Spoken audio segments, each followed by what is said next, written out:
제 인생에서 가장 비싼 컵라면을 먹었습니다. 온 가족 베트남 여행 비용을 다 낸 그 여행에서요. 저는 올해 칠순을 맞았습니다.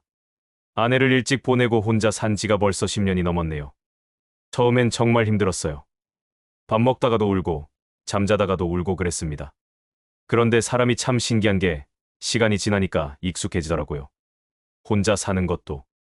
저는 젊었을 때부터 장사를 했습니다. 치킨집으로 시작해서 지금은 가게를 몇 개 운영하고 있어요. 덕분에 경제적으로는 여유로운 편이죠. 큰 부자는 아니지만 늙은이 혼자 먹고 사는 데는 전혀 지장이 없습니다. 저한테는 아들이 둘 있어요. 첫째는 회사를 다니는데 수입이 그리 넉넉하지 못해요. 애들 학원비며 생활비며 빠듯하게 사는 것 같더라고요. 둘째도 마찬가지고요. 그래서 제가 가끔 보탭니다. 첫째한테는 용돈도 주고 둘째 며느리는 제 가게에서 알바를 하고 싶다고 해서 흔쾌히 받아줬어요. 뭐, 늙은이가 돈 쓸 데가 어디 있겠어요? 자식들 잘 되는 게 부모 마음 아니겠습니까? 그런데 지난달에 큰아들한테서 전화가 왔습니다. 아버지, 칠순 맞으셨으니까 가족들이랑 여행 한번 가시죠. 베트남 어때요? 순간 가슴이 뭉클했습니다. 애들이 저를 생각해준다는 게 너무 고마웠어요. 평소에 명절 때나 보는 게 전부였는데 이렇게 여행을 같이 가자고 먼저 제안을 하다니요. 그래, 좋지. 아버지가 가낼 테니까 신경 쓰지 말고 준비해라. 항공권부터 숙소, 여행 경비까지 전부 제가 부담하기로 했습니다. 손주들 얼굴도 보고 애들이랑 좋은 추억도 만들 수 있다는 생각에 너무너무 신이 났어요. 출발하기 전날 밤에는 설레서 잠도 제대로 못 잤습니다. 베트남은 생각보다 더웠습니다. 원래 동남아가 덥다는 건 알았지만 하필 우리가 간 시기가 제일 더운 때였나 봐요. 체감온도가 40도가 넘는다고 하더라고요. 첫날은 그래도 괜찮았습니다. 시장도 구경하고 맛있는 쌀국수도 먹고요. 손주들이 신기해하면서 이것저것 구경하는 모습이 참 예뻤어요. 문제는 둘째 날부터였습니다. 아침 일찍 일어나서 관광지를 돌아다니는데 날씨가 정말 살인적이었어요. 해가 쨍쨍 내리쬐는데 습도까지 높으니까 숨쉬기도 힘들 정도였습니다. 저는 몇 년 전에 다리 수술을 했거든요. 평소에는 괜찮은데 오래 걸으면 좀 불편해요. 그날도 가족들 뒤를 따라가는데 점점 다리가 아프기 시작했습니다. 숨도 차고요. 잠깐만. 저는 중간중간 멈춰 섰습니다. 숨 좀 돌리고 다리도 좀 쉬어야 했거든요. 그런데 큰아들이 뒤돌아보면서 짜증을 냈어요. 아버지, 뒤에 사람 많은데 왜 자꾸 멈춰서세요? 길 막힌다니까요. 가슴이 철렁했습니다. 아들 목소리에 짜증이 가득했거든요. 며느리도 옆에서 한숨을 쉬는 게 보였고요. 그래, 내가 늙어서 짐이 되는구나. 그런 생각이 들었지만 애써 웃으면서 말했습니다. 미안하다. 아버지가 좀 느려서. 금방 갈게. 점심때는 현지 음식점에 갔습니다. 생선 요리였는데 제 입맛에는 좀 낯설었어요. 향신료 냄새도 강하고요. 그래도 열심히 먹으려고 했는데 자꾸 젓가락이 멈춰지더라고요. 김치 좀 있으면 좋겠네. 무심코 중얼거렸는데 큰아들 부부가 눈빛을 주고받는 게 보였습니다. 뭔가 불편해하는 표정이었어요. 둘째 며느리도 고개를 돌렸고요. 내가 또 실수했구나. 그날 저녁 호텔로 돌아와서도 다리가 계속 쑤셨습니다. 진통제를 먹고 일찍 잤어요. 다음 날 아침이었습니다. 아침 식사를 하러 내려갔더니 큰아들이 심각한 표정으로 말을 꺼냈어요. 아버지, 오늘은 호텔에서 쉬세요. 응, 무슨 소리야. 같이 나가야지. 아니에요. 어제 아버지 너무 무리하신 것 같아서요. 오늘 체감온도가 어제보다 더 높대요. 나갔다가 쓰러지기라도 하면 어떡해요? 둘째도 거들었습니다. 맞아요, 아버지.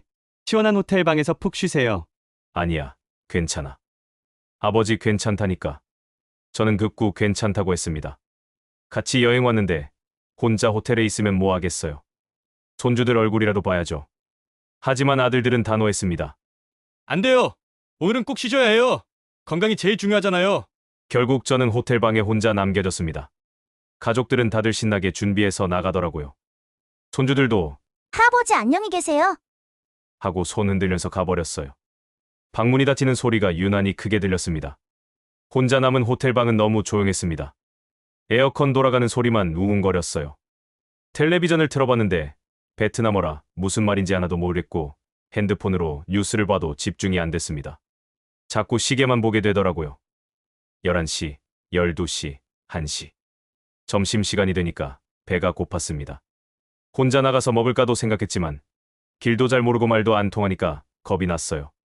그래서 가방에서 한국에서 가져온 컵라면을 꺼냈습니다. 커피포트에 물을 가득 채워서 끓이고 부글부글 끓은 물을 컵라면에 부었어요. 창밖을 바라보며 라면이 익기를 기다렸습니다. 창밖에는 파란 하늘이 보였습니다. 사람들이 오토바이를 타고 분주하게 지나다니고 가족들로 보이는 사람들이 웃으면서 걸어가더라고요. 저 사람들은 다 함께 있는데 나는 왜 여기 혼자 있지? 컵라면을 먹는데 눈물이 났습니다. 이렇게 서러운 컵라면은 처음이었어요. 온 가족 여행 비용을 다 낸 여행에서 혼자 호텔방에 갇혀서 컵라면을 먹고 있다니요. 3시간이 지나도 가족들한테서 아무 연락이 없었습니다. 메시지를 보내봤지만 읽지도 않았어요. 이렇게 하루 종일 혼자 있으라는 건가? 답답한 마음에 호텔 주변이라도 산책하고 오자 싶어서 밖으로 나왔습니다. 그런데 문제가 생겼어요. 방 안에 카드키를 놓고 나온 겁니다. 아이고, 이를 어째. 다시 들어가려고 했지만 문이 열리지 않았어요. 당연하죠. 카드키가 없으니까요. 아들들한테 전화를 했습니다. 큰아들, 안 받아요. 둘째한테도 전화했는데 역시 안 받았습니다. 아마 시끄러운 관광지에 있어서 전화벨 소리를 못 들었나 봐요. 프론트에 내려가서 사정을 설명하려고 했는데 직원이 영어로 뭐라고 하는데 하나도 알아듣지 못했습니다. 저도 한국말로 설명했지만 당연히 안 통했고요. 결국 로비 소파에 앉아서 기다리기로 했습니다. 1시간, 2시간, 3시간. 로비 시계를 보니 벌써 저녁 7시가 넘었습니다. 8시간째 로비에 앉아 있는 거예요. 주변 사람들이 저를 쳐다봤습니다. 외국인 관광객들도 지나가면서 힐끗힐끗 보고요. 부끄럽고 창피했지만 달리 방법이 없었어요. 배도 고프고 마음은 더 아팠습니다. 이게 뭐 하는 짓인가? 밤 9시가 넘어서야 가족들이 돌아왔습니다. 큰아들이 저를 보더니 깜짝 놀라면서 물었어요. 아버지, 왜 여기 계세요? 카드키를 방에 두고 나와서 에이, 그럼 프론트에 얘기하시지. 그러셨어요? 말이 안 통해서. 엘리베이터 안이 너무 조용했습니다. 아무도 말이 없었어요. 손주들도 피곤한지 축 늘어져 있었고요. 방 앞에 도착하자 큰아들이 한숨을 쉬면서 자기 카드키로 문을 열어뒀습니다. 방에 들어와서 침대에 앉았습니다. 배는 고프고 마음은 더 아팠습니다. 이게 칠순 잔치입니까? 고려장입니까? 그날 밤 잠이 오지 않았습니다. 옆방에서는 아이들 소리가 들렸어요. 손주들이 오늘 본 것들을 신나게 얘기하는 소리였습니다. 가슴이 먹먹했습니다. 다음 날 아침 큰아들이 조심스럽게 방문을 두드렸어요. 아버지, 아침 드시러 내려가실래요? 식당에서 아침을 먹는데 며느리들이 서로 눈빛을 주고받는 게 보였습니다. 뭔가 할 말이 있는 것 같았어요.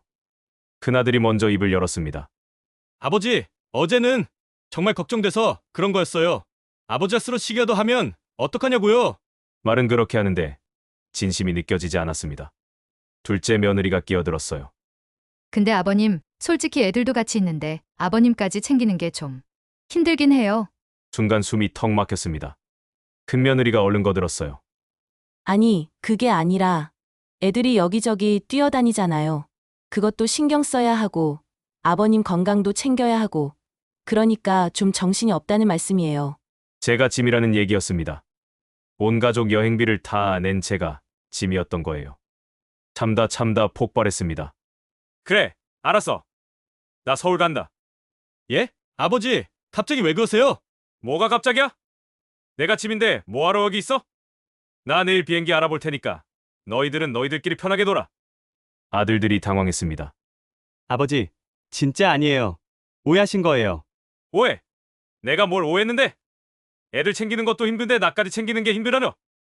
둘째가 난처한 표정으로 말했어요. 아버지, 그게 그런 뜻이 아니라 됐어. 그리고 말이다. 여행비 다 돌려줘. 항공권, 숙소, 전부. 내가 왜 돈 내고 이런 취급을 받아야 되는데? 식당이 조용해졌습니다. 다른 테이블 사람들도 우리 쪽을 쳐다봤어요. 큰아들이 제 손을 잡으며 말했습니다. 아버지, 저희가 정말 잘못했어요. 진심으로 사과드려요. 둘째도 고개를 숙였습니다. 아버지, 죄송해요. 저희가 생각이 짧았어요. 큰 며느리가 눈물을 글썽이며 말했어요. 아버님, 저희가 너무 배려가 없었어요. 정말 죄송해요. 아버님 모시고 온 여행인데 저희가 정신이 없었어요. 둘째 며느리도 거들었습니다. 맞아요. 아버님, 저희가 아버님 마음을 너무 몰랐어요. 용서해 주세요. 큰아들이 다시 말했습니다. 아버지, 내일부터는 절대 그런 일 없을 거예요. 아버지 페이스에 맞춰서 천천히 다니게요. 약속드려요. 제발 집에 가신다는 말씀은 거두어 주세요. 아버지 칠순 여행인데 이렇게 끝나면 안 되잖아요. 둘째가 덧붙였어요. 아버지, 저희가 진짜 반성했어요. 한 번만 더 기회 주세요. 예? 손주들도 할아버지, 가지 마세요. 하며 매달렸습니다. 식구들이 다 저를 보고 있었어요. 한숨이 나왔습니다.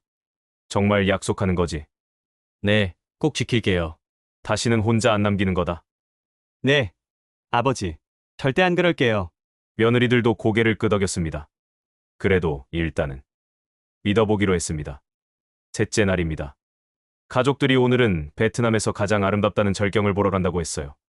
다 같이 가기로 약속했으니까 저도 따라 나섰습니다. 도착해보니 정말 경치는 멋있었어요. 푸른 바다가 한눈에 들어오고 기암절벽이 장관이었습니다. 그런데 문제가 있었어요. 전망대까지 가려면 가파른 계단을 올라가야 했거든요. 그것도 한참으로. 아버지, 괜찮으시겠어요? 큰아들이 걱정스럽게 물었습니다. 응, 천천히 가면 되지. 처음에는 괜찮았어요. 천천히 한 계단씩 올라갔습니다. 그런데 갈수록 숨이 차고 다리가 후들거렸어요. 잠깐만. 숨 좀 돌리자. 가족들이 멈춰 섰습니다. 손주들이 지루해하며 투덜거렸어요. 할아버지, 언제까지 기다려야 돼요? 5번을 멈췄을까요? 큰아들이 말했습니다. 아버지, 저기 중간에 안내소 있잖아요. 거기서 좀 쉬세요. 우리 다녀올게요. 아니야. 같이 가야지. 어제 약속했잖아. 아버지, 저도 아버지랑 같이 가고 싶어요. 진심이에요. 근데 지금 아버지 숨소리 들어보세요. 너무 가빠요. 이러다가 정말 큰일 나면 어떡해요? 여기는 한국도 아니고 베트남이잖아요. 병원 가려면 얼마나 복잡하겠어요. 둘째도 거들었습니다. 맞아요, 아버지. 만약 여기 무슨 일 생기면 여행은 다 취소하고 병원 가야 돼요.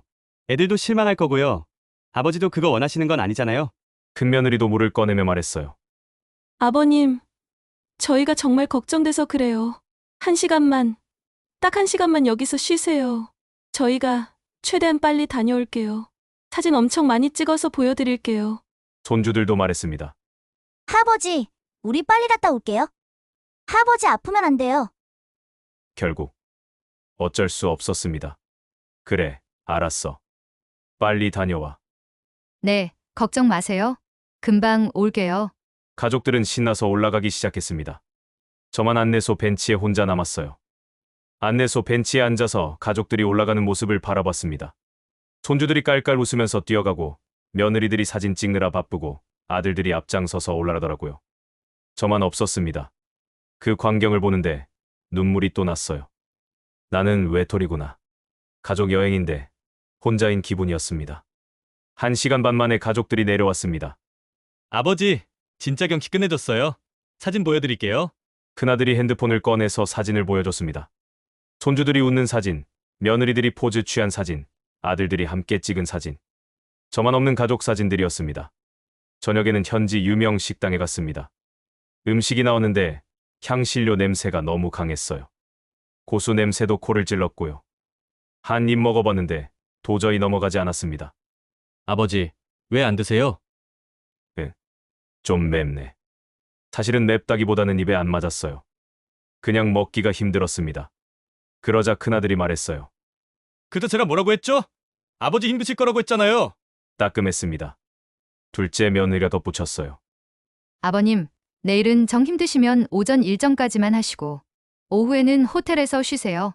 그게 나으실 것 같아요. 또 혼자 호텔에 처박혀 있으라는 소리였습니다. 제가 그렇게까지 눈치를 봐야 하나 싶었어요. 내가 돈 다 내고 온 여행에서 내가 왜 이런 취급을 받아야 하는 건지 모르겠었습니다. 그날 밤 혼자 방에 앉아서 생각했습니다. 이게 가족인가?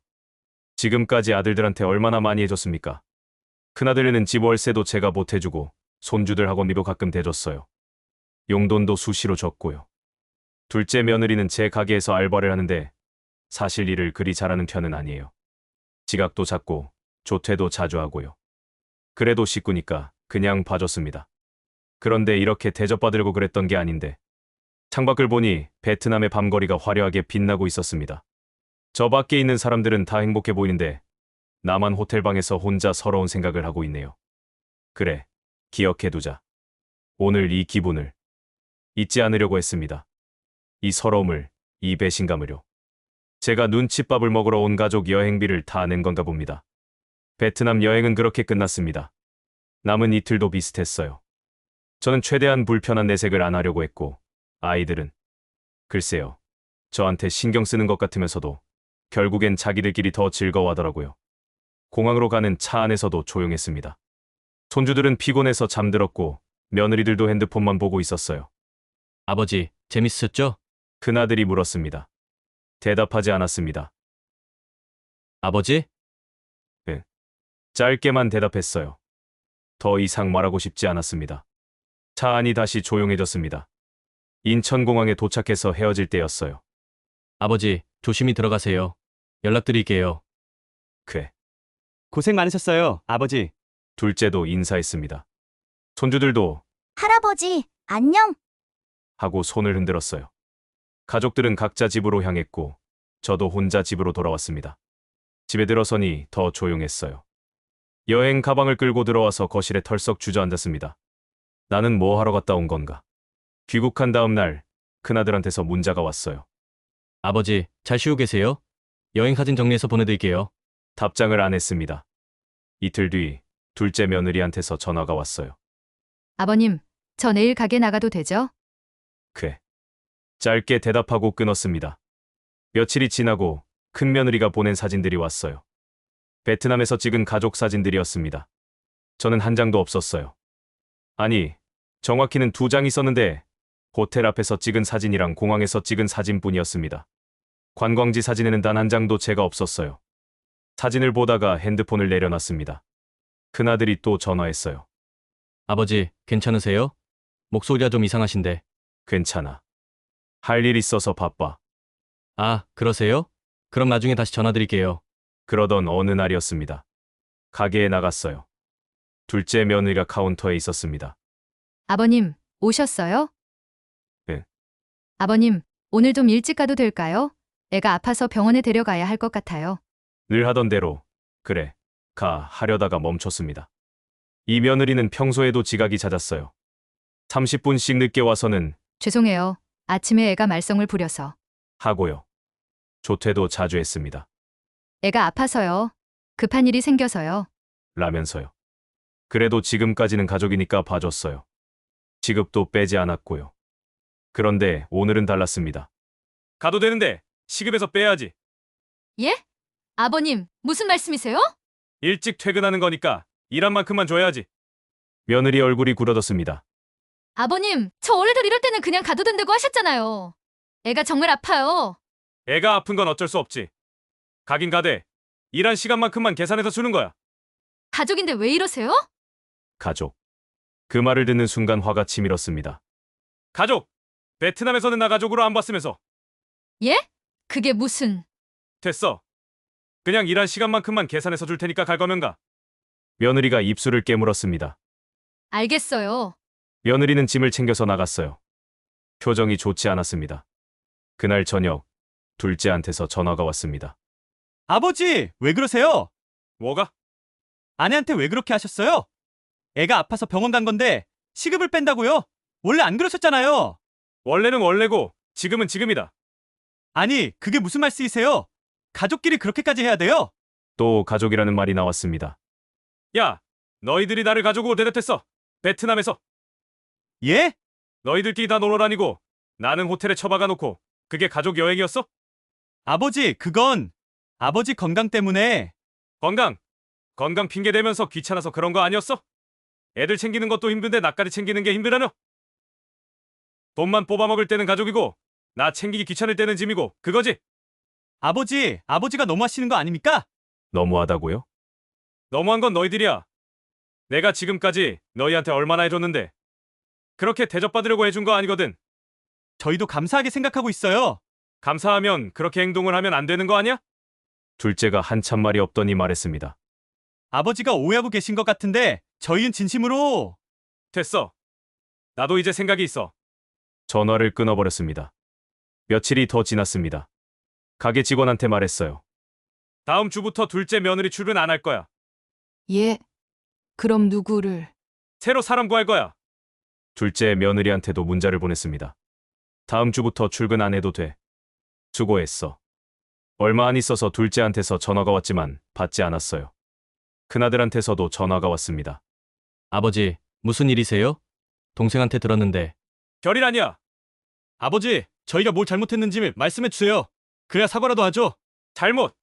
너희가 잘못한 거 모르겠어? 베트남 여행 때문에 그러시는 거예요? 그것도 있고 그냥 다 있어.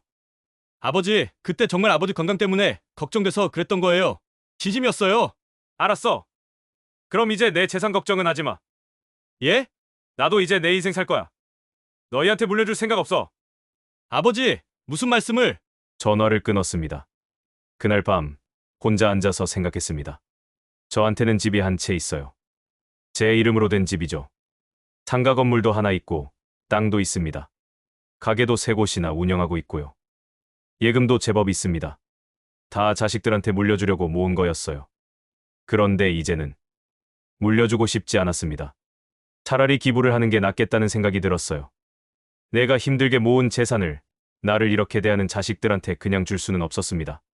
그래, 내가 너무했어. 지금까지 너무 잘해줬어. 다음 날 아침 전화번호부를 뒤적였습니다. 변호사 사무실 번호가 있었어요. 몇 년 전에 가게 계약 문제로 상담받았던 곳이었습니다. 여보세요. 상담 예약 가능할까요? 네. 언제 오시겠어요? 오늘 가능한가요? 오후 3시에 오실 수 있어요? 네, 가겠습니다. 변호사 사무실은 깔끔했습니다. 젊은 변호사가 저를 맞이했어요. 어떻게 오셨습니까? 유언장 같은 거요. 그런 거 상담하고 싶어서요. 아, 네. 재산 정리 관련 상담이시군요. 편하게 말씀해 주세요. 변호사가 서류를 꺼내며 물었습니다. 먼저 어떤 고민을 하고 계신지 여쭤봐도 될까요? 한참을 망설이다가 말했습니다. 자식들한테 재산을 물려주고 싶지 않아졌어요. 무슨 일이 있으셨나 봅니다. 네. 최근에 가족 여행을 다녀왔는데 거기서 많이 실망했습니다. 변호사가 고개를 끄덕였어요. 그래서 어떻게 하고 싶으신 건가요? 기부도 생각하고 있고요. 아니면 자식들한테 나를 어떻게 대하는지 보면서 나중에 결정하고 싶어요. 가능합니다. 유언장에 조건을 달 수도 있고 생전 증여를 나눠서 할 수도 있고요. 조건이요? 네. 예를 들어 효도를 조건으로 상속 비율을 다르게 한다든지 아니면 일부는 기부하고 나머지만 상속한다든지 하는 방식이 가능합니다. 그 말을 듣고 있으니 뭔가 구체적으로 그려지기 시작했습니다. 그럼 제 재산 목록을 말씀드릴게요. 집이 한 채 있습니다. 제 이름으로 된 집이고요. 상가 건물도 하나 있어요. 임대 놓고 있는 땅도 있고 가게를 3곳 운영하고 있습니다. 예금도 좀 있고요. 변호사가 메모를 하더니 물었습니다. 상속인은 누가 계십니까? 아들이 둘 있습니다. 그럼 지금은 균등 상속하실 계획이 없으신 거죠? 네. 솔직히 지금은 한 푼도 주기 싫어요. 말하고 보니 제 목소리가 떨렸습니다. 변호사가 물 한 잔을 건넸어요. 천천히 생각하셔도 됩니다. 유언장은 언제든 수정할 수 있거든요. 지금 당장 결정하실 필요는 없어요. 그래도 일단은 써두고 싶어요.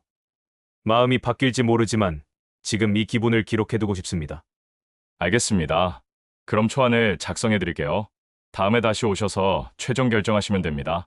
상담을 마치고 나오는데 가슴이 답답하면서도 시원했습니다. 집에 돌아와서 생각했습니다. 유언장만으로는 부족했어요. 당장 지금부터 달라져야 했습니다. 첫 번째로 큰아들네 월세 지원을 중단하기로 했어요. 큰아들한테 전화했습니다. 아버지, 웬일이세요? 다음 달부터 월세 지원 안 한다. 예? 그동안 많이 도와줬으니까 이제는 너희들끼리 해결해. 아버지, 갑자기 왜 그러세요? 저희가 뭘 잘못했는데? 아버지, 아직도 그 얘기세요? 저희가 사과했잖아요. 사과는 말로만 하는 거 아니야. 행동으로 보여줘야지. 그럼 어떻게 하면 되는데요? 그건 내가 생각해. 나는 이제 너희들이 날 어떻게 대하는지 지켜볼 거야. 전화를 끊었습니다. 두 번째로, 둘째 며느리 문제였습니다. 이미 가게 출근 중단 통보는 했지만 좀 더 확실히 하고 싶었어요. 둘째한테 문자를 보냈습니다. 며느리 가게 근무 완전히 종료. 다음 주부터 새 직원 뽑을 예정. 곧바로 둘째한테서 전화가 왔습니다. 아버지, 이게 무슨 말씀이세요? 그대로야. 더 이상 일 안 시킬 거야. 왜요? 저희가 뭘 잘못했는데요? 가족끼리 일하면 문제가 생긴다는 걸 이번에 알았어. 그냥 깔끔하게 정리하는 게 낫겠어. 아버지, 그럼 저희는 어떡하라고요? 당장 수입이 줄어드는데 그건 너희가 알아서 해야지. 아버지가 너무 하시는 거 아닙니까? 베트남 여행 한번 다녀왔다고 이러시면 한 번이야로? 목소리가 커졌습니다. 그 한 번이 얼마나 서러웠는지 너는 알아? 내가 돈 다 내고 간 여행에서 혼자 호텔 방에 갇혀서 컵라면 먹었어.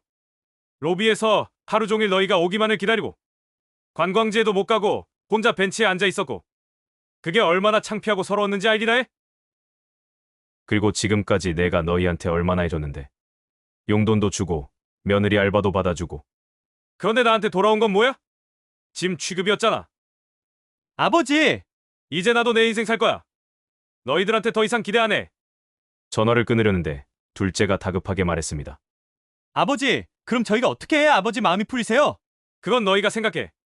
진심이 느껴지면 내 마음도 변할 수 있어. 전화를 끊었습니다. 그날 밤 큰아들이 집으로 찾아왔습니다. 둘째도 함께 왔더라고요. 아버지, 저희 얘기 좀 들어주세요. 뭐? 저희가 정말 잘못했어요. 베트남에서 아버지 기분 상하게 한 거 정말 죄송해요. 큰아들이 고개를 숙였습니다. 둘째도 말했어요. 아버지, 저희가 생각이 짧았어요. 아버지를 너무 쉽게 생각했던 것 같아요. 지금 와서 사과하면 뭐해? 그때 그렇게 하지 말았어야지. 아버지, 기회를 주세요. 저희가 달라지겠습니다. 달라진다고? 어떻게? 형제가 서로를 쳐다봤습니다. 앞으로는 자주 찾아뵐게요. 그리고 아버지 불편하신 거 없는지 더 신경 쓰겠습니다. 말만 그렇게 하는 거 아니야? 아니에요. 진심이에요, 아버지. 저는 팔짱을 끼고 아들들을 바라봤습니다. 그래, 지켜볼게. 말만 하는 건지, 진짜 달라지는 건지. 네. 아버지, 실망시키지 않을게요. 아들들이 돌아갔습니다. 혼자 남은 거실에 앉아서 생각했습니다. 아들들이 진심일까요? 아니면 재산 때문에 그러는 걸까요? 잘 모르겠었습니다. 하지만 한 가지는 확실했어요. 이제 저는 달라졌다는 것. 효도는 의무가 아니라더니 유산도 권리는 아닙니다. 한 달이 지났습니다. 아들들이 달라졌을까요? 큰아들은 일주일에 한 번씩 전화를 했어요. 아버지, 건강하세요? 불편하신 거 없으세요? 괜찮아. 주말에 저희가 놀러 갈게요. 아버지 뵙고 싶어요. 처음엔 반신반의했습니다. 그런데 정말로 왔어요. 손주들도 데리고 왔고요. 둘째도 자주 연락했습니다. 아버지, 오늘 저녁 같이 드실래요? 제가 아버지 좋아하시는 갈비탕집으로 모실게요. 그래, 좋지. 며느리도 달라졌어요. 가게 일은 그만뒀지만 가끔 집에 반찬을 가져다 주더라고요. 아버님, 혼자 사시니까 제대로 못 드실 것 같아서요. 제가 만든 거예요. 고맙네. 아버님, 정말 죄송했어요. 베트남에서 며느리 눈에 눈물이 맺혔습니다. 그런데도 마음 한편이 불편했어요. 이게 진심일까? 아니면 재산 때문일까? 그 생각이 계속 들었습니다. 그래서 결정했어요. 혼자 여행을 가기로요. 제주도로 갔습니다. 베트남 여행 때와는 달리 이번엔 모든 게 제 마음대로였어요. 좋은 호텔에 묵었습니다. 오션뷰 객실이었죠. 창문을 열면 푸른 바다가 한눈에 들어왔어요. 아침에는 천천히 일어나서 호텔 조식을 먹었습니다. 서두를 필요가 없었어요. 누구 눈치 볼 일도 없고요. 점심에는 흑돼지 구이를 먹었습니다. 혼자 먹기엔 양이 많았지만 괜찮았어요. 맛있게 먹는 게 중요하니까요. 저녁에는 바닷가를 걸었습니다. 파도 소리를 들으며 걷는데 문득 눈물이 났어요. 이게 여행이구나. 베트남에서는 느끼지 못했던 평화로움이었습니다. 그런데 제주도에서 뜻밖의 일이 생겼습니다. 호텔 로비에서 한 여자분을 만났어요. 실례지만 혹시 박철수 사장님 아니세요? 네, 저를 어떻게? 아, 저 기억 안 나세요? 20년 전에 시장 상인회에서 뵀었는데요. 저도 그때 떡볶이 가게 했었어요. 이영자예요. 기억이 났습니다. 그때 상인회 모임에서 몇 번 본 적이 있었어요. 아, 맞다. 이 사장님. 호호, 기억하시네요. 저는 혼자 여행 왔어요. 저도 혼자 여행 왔습니다. 그렇게 이야기를 나누다 보니 저녁 식사를 같이 하게 됐어요. 오랜만에 편하게 대화할 수 있는 사람이었습니다. 자식 얘기, 장사 얘기, 혼자 사는 얘기. 공감되는 게 많았어요. 다음에 서울에서 또 만나요. 차나 한잔해요. 그러죠. 좋습니다. 연락처를 주고받았습니다. 제주도에서 돌아온 뒤 이 사장님과 자주 연락하게 됐어요. 일주일에 한 번씩은 만나서 차를 마시거나 식사를 했습니다. 박 사장님, 이번 주말에 남산 산책 어때요? 좋죠. 함께 남산을 걸었어요. 단풍이 예뻤습니다. 박 사장님은 여유 있으셔서 좋겠어요. 여유라니요. 자식들도 잘 챙겨주시고, 그래도 본인 인생도 즐기시잖아요. 요즘에야 좀 그래요. 전엔 자식들만 생각하고 살았는데 저도 그래요. 이제는 나를 위해 살려고요. 그 말이 가슴에 와닿았습니다. 어느 날 큰아들이 집에 왔습니다. 아버지, 요즘 누구 만나세요? 왜? 아니, 동네에서 봤다는 사람이 있더라고요. 여자분이랑 같이 계셨다고. 아, 옛날에 알던 분이야. 같이 차 마시고 그래. 큰아들 얼굴이 굳어졌습니다. 그게 좋은 건가요? 왜? 안 되는 거야? 아니, 그게 아버지 나이에 내 나이가 어때서? 친구 만나는 것도 안 돼? 친구요? 근데 여자분이잖아요. 그 말투가 마음에 안 들었어요. 그래, 여자친구야. 안 되냐? 아버지! 큰아들이 목소리를 높였습니다. 아버지! 그분이 무슨 목적으로 아버지한테 접근하는지 아세요? 혹시 아버지 재산 노리는 거 아니에요? 뭐. 요즘 그런 사람들 많대요. 돈 있는 사람들 노리는. 화가 났습니다. 야, 그만해. 내가 뭔데 내 친구를 의심해? 아버지를 걱정해서 그러는 거예요. 걱정? 내 재산 걱정하는 거 아니고? 큰아들이 할 말을 잃었습니다. 며칠 후 둘째한테서도 전화가 왔어요. 아버지, 형한테 들었어요. 여자분 만나신다고요? 그래, 만나. 아버지, 조심하셔야 해요. 요즘 사기꾼들 많거든요. 사기꾼. 20년 전부터 알던 사람이네. 그래도 아버지, 혹시라도 재산 이야기 같은 거 하시면 안 돼요. 또 재산 얘기였습니다. 야, 너희들 지금 뭐 하는 거야? 내가 누구 만나든 내 자유 아냐? 아버지, 그게 아니라 됐어. 전화 끊을게. 그날 밤 혼자 앉아서 생각했습니다. 아들들이 달라진 줄 알았는데 결국은 재산 때문이었나 봅니다. 제가 다른 사람 만나는 게 불안한 거겠죠. 재산이 다른 데로 갈까 봐요. 서글펐습니다. 하지만 동시에 확실해졌어요. 이제 정말 제 인생을 살아야겠다고요. 다음 날 이 사장님한테 전화했습니다. 이 사장님, 이번 주말에 부산 가실래요? 제가 모실게요. 어머, 부산이요? 좋죠. 맛있는 것도 먹고 바다도 보고 그래요. 호우, 기대되네요. 부산 여행을 계획하면서 기분이 좋아졌습니다. 주말에 이 사장님과 부산에 갔습니다. 해운대 바닷가를 걸으면서 이야기를 나눴어요. 박 사장님, 요즘 표정이 좋아 보여요. 그래요? 네. 처음 제주도에서 만났을 때보다 훨씬 밝아지셨어요. 덕분인 것 같아요. 제 덕분이요? 네. 이 사장님 만나면서 제 인생도 즐길 수 있다는 걸 알았어요. 호우, 저도 그래요. 박 사장님 만나서 즐거워요. 바닷바람이 기분 좋게 불어왔습니다. 부산에서 돌아온 다음 주, 큰아들네 가족이 또 집에 왔습니다. 이번엔 큰며느리까지 함께였어요. 아버지, 저희 얘기 좀 들어주세요. 뭐, 그 여자분이요. 혹시 결혼까지 생각하시는 건 아니시죠? 큰며느리가 조심스럽게 물었습니다. 그건 내가 결정할 일이야. 아버지! 큰아들이 다급하게 말했습니다. 아버지! 그러시면 안 돼요. 저희도 있고 손주들도 있잖아요. 갑자기 다른 사람이 들어오면 갑자기? 내가 10년 동안 혼자 살았는데 너희들은 내가 평생 혼자 살기를 바라는 거야? 아무도 대답하지 못했습니다. 손주들만 어리둥절한 표정으로 저를 쳐다봤어요. 너희들 솔직히 말해봐. 나한테 잘하는 게 진심이야? 아니면 재산 때문이야? 아버지, 그게 무슨 말씀이세요? 대답 안 해도 알겠네. 그래, 재산 때문이구나. 큰며느리가 눈물을 글썽였습니다. 아버님, 오해세요. 저희는 됐어. 이제 알았으니까. 너희들은 너희들 인생 살고 나는 내 인생 살게. 가족들이 돌아갔습니다. 며느리의 눈빛이 차가웠어요. 아들들도 마찬가지였고요. 혼자 남은 거실에 앉아서 생각했습니다. 서운했지만 후회는 없었어요. 제 칠수는 끝이 아니라 시작이었습니다. 자식들을 위해서만 사는 게 아니라 이제는 저를 위해서도 사는 거예요. 여행도 다니고 맛있는 것도 먹고 좋은 사람도 만나고요. 경로당 후원도 할 수 있고 장학금도 만들 수 있어요. 그리고 자식들 지켜보겠습니다. 진심이 보이면 그때 다시 생각하면 되는 거죠. 유언장도, 재산도 다 제 마음입니다. 세상에 거저 얻어지는 건 없으니까요. 핸드폰이 울렸습니다.